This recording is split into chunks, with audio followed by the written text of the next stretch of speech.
Follow your gut. It's not going to be easy.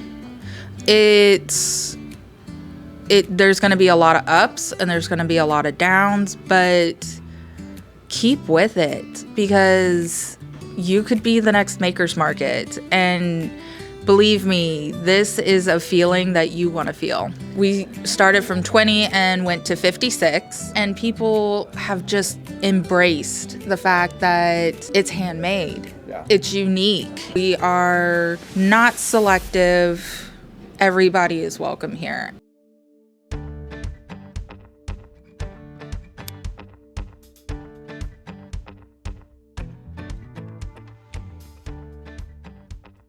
What's going on, everybody? Kyle Powers here, Haven Real Estate Group at eXp Realty, here with another episode of Local Legends at the Flint Hills. And I've got a very special guest here with me, Sarah Gilmore with Witchcraft, a Maker's Market. And we are here at the Manhattan Town Center. And Sarah, thank you so much for joining me today. I'm happy to be here, of course. Yeah. No, I'm excited. But when you reached out to me, I hadn't really heard of what you guys were doing here. So it's really neat to see and neat to hear the support that you've been giving to the local makers in this area. But talk to us a little bit, like what inspired you to create Witchcraft and where did this idea come from? So believe it or not, I used to read books before they were published. And I found a romance novel that was about a girl wanting to run off because she was upset with her life. And she ended up taking over a haberdashery. And something in that just sparked with me. And the name just, I love puns. Yeah. So that basically started it, along with my love for being able to help people.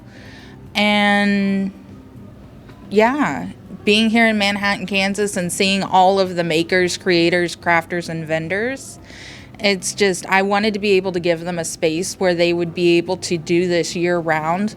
Because as a fiber artist myself, I know how hard it is to get your stuff out there. It's hard to sell online. It's hard to get the customers to know exactly what your product feels like, how heavy it is, what size is it. And here at Witchcraft, we're able to basically put the product right in their hands. Yeah. No, I love that, and it's a difference to the fact of, you know, everything's going online, but then you come back to, let's call it the grassroots of it, right? But giving an opportunity for people to kind of get it out there, do this kind of thing with it. So, can you explain to the viewers and myself included? So, what is the premise behind Witchcraft, and what are you looking to do here with it? So the premise or the main ingredients of Witchcraft is just be kind to others and to help each other out. I love it when my vendors collaborate and help each other out when it comes to different products that are being made, or if we are working on trying to raise funds for someone. Just last month, we were raising funds for a soldier who was diagnosed with brain cancer. Oh, wow. So it was amazing to see all the vendors come about and be able to donate items for our raffle, and it was just amazing. Yeah, that's awesome. So with doing that, you've got a bunch of different vendors here then in the space, and kind of that way, doing, like you said, you work with fabrics and yarns and things that way. And I know I see a lot of jewelry and a lot of things that way. So that's kind of what you're looking to do here, is give them a space to sell their items, right? They're the Maker's Market on that side of it. That's what you're looking for. That's correct. No, I love that. So Sarah, with Witchcraft and what you guys have been doing here, so what is your mission? What would you like to accomplish with this store and what you guys have here? So my main mission with this store is to create a warm, inviting space where people can come and collaborate. And eventually we are going to have events such as game days, game nights, have a space for people to do book clubs, crochet squares, knitting circles, just have a place where you can breathe. Yeah. I feel that, times are so difficult anymore for everybody included, whether you're a maker or just someone looking for something to purchase, that sometimes you just need a good place where you can just sit and breathe. Yeah. And I feel like, and I hope most of you would understand that have been in here, that I work very hard to create that environment. Yeah. No, and I think that speaks volumes to literally where we're sitting, right? You've got a chalkboard behind us here. You've got chairs sitting here, and I think giving that, I think gives that an opportunity. And like you said, you're looking to expand to a space in the back there. So I love that what you're giving that opportunity there too. So, so with the makers that you have, and then how do you choose, or how do you decide who you are going to allow? What vendors are going to be able to be here in the store?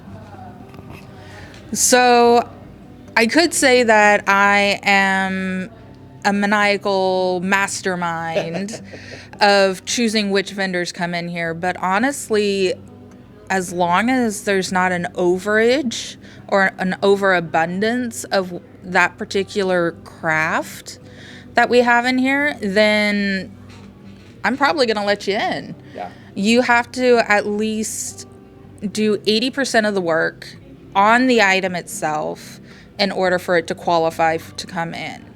And that means no drop shipping, no Temu, Amazon, bulk orders, or wholesale. Okay. That's interesting. So you want them to be able to, or are making 80% of the product itself. That's correct. So, no, that's very nice. So I guess this is a good opportunity to bring it up. So if somebody watching this right now says, oh my gosh, that's a perfect spot I need to be looking into, how do they get a hold of you, and how would they go about getting their product in here? So it's very simple. Usually I'm wearing the t-shirt with our logo, but just contact me on Facebook. I have no problems if people contact me through my personal or through the Witchcraft, a Maker's Market Facebook page. I do my best to answer every message that comes through. If I don't, please forgive me. I am ADHD and, oh, look, there's a squirrel. Yeah. So my brain goes a million miles a minute, and let's be honest, I'm human. So, yeah. And I tend to forget my words, so that's why I'm rambling a little bit. But, yeah, just message me on Facebook, or go to your email and go to witchcraftandmakersmarket@gmail.com and just shoot me an email. Okay. Or even better, just come on in. There you go. What's your Facebook? It's Witchcraft. And then it is a half moon with a cat sitting in it, and there are mushrooms around it. Okay. Cool. Very nice. No, I love that. And I think that one of the things that you guys have here, like I said, we've said it a million times now, but I mean, just the fact of being able to collaborate and do that kind of stuff, because there's so many things that people don't, like maybe you do it as a hobby, but this gives you an opportunity or an avenue that you can go and make it a career or make it into something that you can sell. And I think that's a fantastic opportunity. So one thing that I really enjoy about this store is not only is it a safe place for people to go, we're all inclusive. Yeah. So it doesn't matter really how you believe. It doesn't matter, gender, any of that. We are an ally. We are not selective.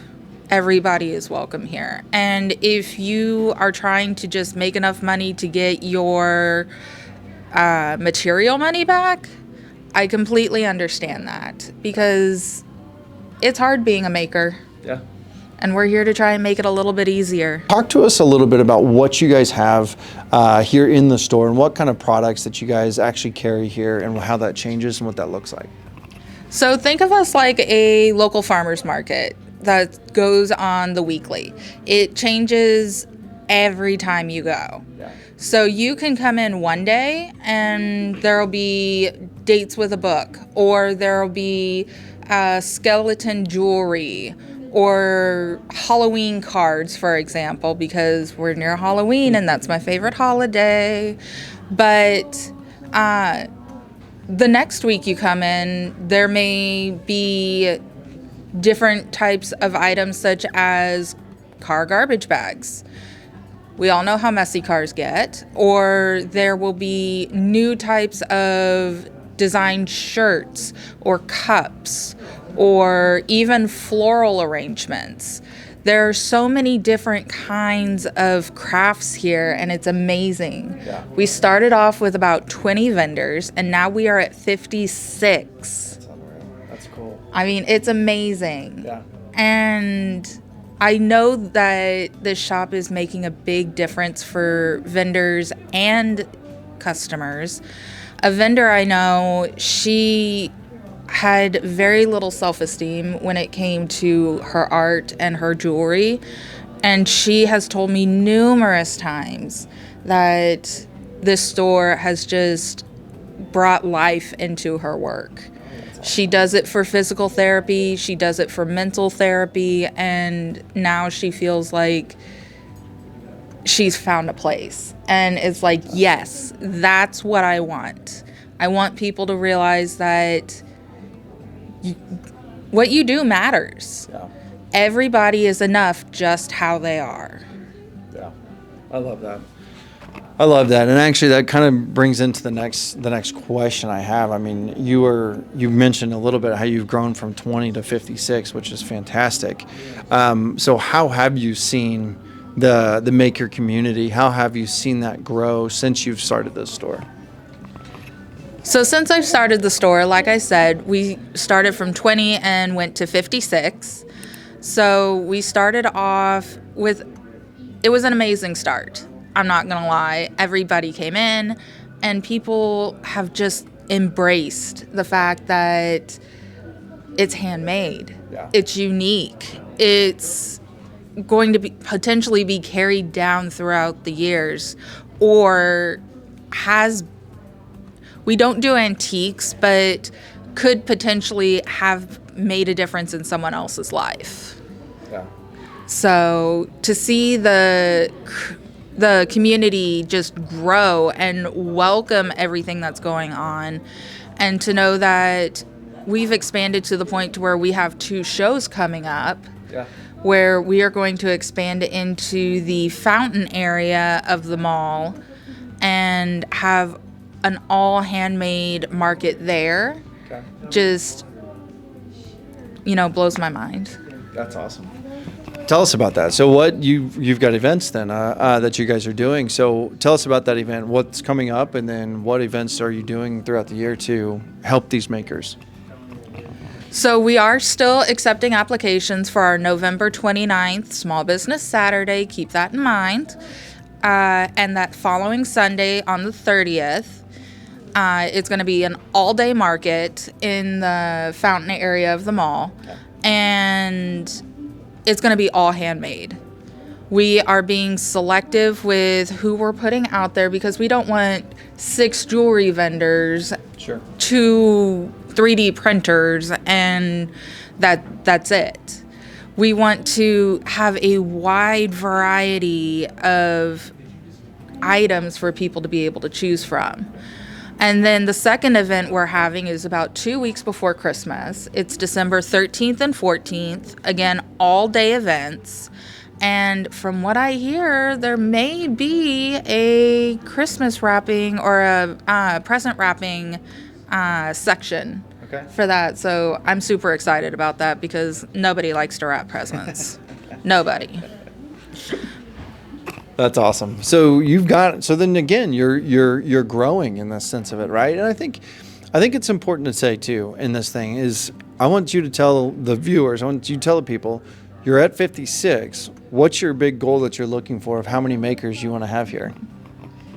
So this may be a big goal to some, but I really think we can achieve it. My goal is to really get to 100 makers. I am hoping in the next 6 months or so to take down the chalkboard wall. I know, we're all gonna miss it. I love the chalkboard wall, but the chalk dust. It's got to go. But to make up for that, we are going to do a very long whiteboard wall in our back room, and it's going to be able to give you access for when you want to play games, or when you want to draw, or when you're having those groups and you need to take notes. You can even use the space for tutoring sessions. We're trying to do a take a book, leave a book library, which we are still accepting donations on. And we're also looking into doing a take a material, leave a material. Okay. So if you have excess material that you're not using, someone else out there may be able to use it and would appreciate it. And these services would be free to the public, because I understand that donating the items is a great cause. Sure. But not everybody can purchase the items after they've been donated. And I'm not saying don't donate your items. By all means, donate your items. But it's just another option. Yeah. So. No, I think that's cool too. I mean, you're giving options, right? You're giving options to makers. You're giving them a space to collaborate and do these kinds of things. So I love that. So, I think before we kind of wrap up a little bit here, my question for you, I guess a couple different things here, but I want to give you one more time, right? Just because we're at the end of the video here. I want to give you an opportunity to, tell where we are, tell how to get in contact with you, and then kind of look at what that is. Okay, so again, I'm Sarah Gilmore. I am the owner of Witchcraft, a maker's market. You can find me on Facebook. My icon is a Lego version of myself, orange glasses and all, which I think is really cool. Someone actually gifted me that. It was amazing. That's awesome. And then if you want to message me through Facebook, you can do it on my personal or on my Facebook page for the store. It's Witchcraft. The symbol is the crescent moon with the black cat and mushrooms. And then if you want to email me, it's witchcraft, like witchcraft are you looking for? witchcraftamakersmarket@gmail.com. Fantastic. So one question I always like to ask, right? So I think let's talk about the future, right? Yeah. You talked about your goal, your grand goal of 100, 100 makers in the store. What does the future look like for you in the store? Y'all are stuck with me. So, I'm not going anywhere. Worst case scenario, we have to move to a new space. Best case scenario, we have to move to a new space and expand. It would be amazing to get more space to bring in more artists and really give them a home to be able to do what makes their heart sing. Yeah. That's what I'm really looking for. I love that. I love that. Okay, so final thing here. What, through the years, like you said that this seed was planted back in 2014, from the moment that you opened the store, as entrepreneurs, you always have, some challenges and some things that you have to overcome. What has been one of the biggest challenges that you've been able to overcome while opening this store? The biggest challenge I feel we have had to overcome, other than financially, is people misunderstanding our name. A lot of people think, oh my goodness, it's a witch, But while we do embrace all religions here, and I am not afraid to tell people that, yes, I am pagan, but we do not push religion here. We do not, it's literally just a play on words. And you just got to remember, which craft are you looking for? Yeah, I love that. I love that. So I guess the final one, it would be, what kind of advice would you like to give to any future entrepreneurs, current entrepreneurs that might be struggling, or just anything in general would you like to give? Follow your gut. It's not going to be easy. There's going to be a lot of ups and there's going to be a lot of downs, but keep with it, because you could be the next Maker's Market. And believe me, this is a feeling that you want to feel. So just do it, right? Yep. I like it. I like jump it. in, feet first. Yeah, no, I love that. Well, and again, thank you guys so much for watching to this point. I really do appreciate it. And I just want to say, Sarah, thank you again for letting me come in here today and talk to you a little bit and kind of understand what this Maker's Market looks like, and kind of have that opportunity to discuss what this is for you guys. So I love this. I love it for you guys, and I love for what you are creating here. And I think the collaboration between makers and the collaboration with that, and then giving them that space is fantastic. So I think that's an awesome thing that you're doing. So good work. I like it. Thank you. Of course. And for those of you guys that are still watching, I want to just say thank you so much. And if you haven't been here, I would recommend come checking it out. There's a lot of really neat stuff here. And as Sarah said, 80% of it, in order for it to be in the store, 80% of it has to be handmade by the person, by the maker. And so I would recommend coming and checking it out. There's a lot of really cool things here, and there's a lot of really just unique items here that I think you guys would be absolutely happy to see and happy to have here. So come on by, take a look at it. They are here in the town center, or come on and check out one of their events, November 29th and the 30th, and then 13th and 14th, right? That's correct. Yep, of December. So come on by, take a look at these guys, and see what they're having here at their Maker's Market as well. So as always, thank you so much for watching. If you do enjoy this content, please go and hit that subscribe button. Go and hit that little bell so you get notified of any future videos. And as always, please, please, please share this video with somebody who's interested in becoming a maker, interested in learning more about what they do here at Witchcraft, and what this actually is, and what the store can be for them, and what it can mean for them too, right? So, but thank you guys so much for watching. I appreciate it. We'll see you next time.